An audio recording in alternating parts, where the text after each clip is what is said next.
జై శ్రీరామ్.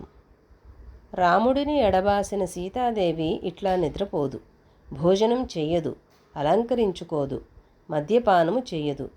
రాముని తప్ప మరొకరిని దేవేంద్రుడినైనా దరిచేరనీయదు. రాముడితో సరసమానుడు దేవతలలో సహితమూ లేడు. ఈ పడుకున్నామె సీతాదేవి కాదు, మరొకతే అని నిశ్చయించుకున్నాడు. అంతటా హనుమంతుడు ఆ ప్రదేశంలో మళ్లీ తిరగడం మొదలుపెట్టినాడు. అక్కడ పడుకొని ఉన్న స్త్రీలు కొందరు రతిక్రీడలకు అలసిపోయినారు, కొందరు పాటలు పాడి డస్సిపోయినారు, కొందరు నృత్యము చేసి బడలిపోయినారు, అందరూ తప్పతాగి మైమరిచిపోయినారు. అందువల్లనే మద్దెళ్ల మీద, పీఠాల మీద, ఆస్తరణముల మీదనూ పడి ఒళ్ళు ఎరుగకుండా నిద్రపోతున్నారు. ఆ సుందరీమణులందరి మధ్యన పడుకొని నిద్రపోతున్న ఆ మహాబాహువు రావణాసురుడు పెద్ద ఆవుల మధ్యన నిద్రపోతున్న ఆంబోతువలెను, మహారణ్యంలో పెంటి ఏనుగుల మధ్య నిద్రపోతున్న పోతు ఏనుగు వలెను శోభాయమానంగా కనిపించినాడు.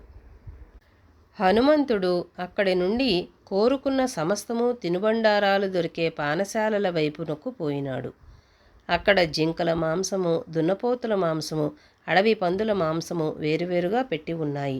వెడల్పాటి బంగారు పాత్రలలో సగం సగం తిని వదిలిపెట్టిన నెమలి మాంసము, కోడి మాంసము ఉన్నాయి. పెరుగుతోనూ లవణంతోనూ అడవి పంది మాంసము, గొర్రె మాంసము, ఏదుపంది మాంసము, జింక మాంసము, పక్వము చేసిన కొక్కెరల మాంసము, సగం తిని వదిలేసిన చకోర పక్షుల మాంసము, ఒంటి ముళ్ళు చేప మాంసము, ఇంగువ మిరియాలు వేసి వండిన మాంసము, రకరకాల లేహ్యాలు, పానీయాలు, భోజ్య పదార్థాలు, ఉప్పు పులుపు ప్రధానంగా ఉండే వ్యంజనాలు, చక్కెర, తేనె, ద్రాక్ష, దానిమ్మ మొదలగు మధుర పదార్థాలు కలిపి చేసిన చక్కని పలుచని రాగషాడబాలు, పానపాత్రలలో ఉంచిన వివిధ పలసారాలు హనుమంతుడు చూచినాడు. ఇట్లా హనుమంతుడు ఏ ఒక్క జీవిని వదలకుండా వెతికాడు. అక్కడ ఆహార పదార్థాలు చూసిన హనుమంతుడు మనుషులను కూడా వండుకొని తింటున్నారా అని అనుమానంగా చూశాడు. అవి అన్నీ సమర్థులైన వంటవాళ్ళు రకరకాల రుచులతో రకరకాలుగా వండి వేరే వేరే పెట్టి ఉంచినారు.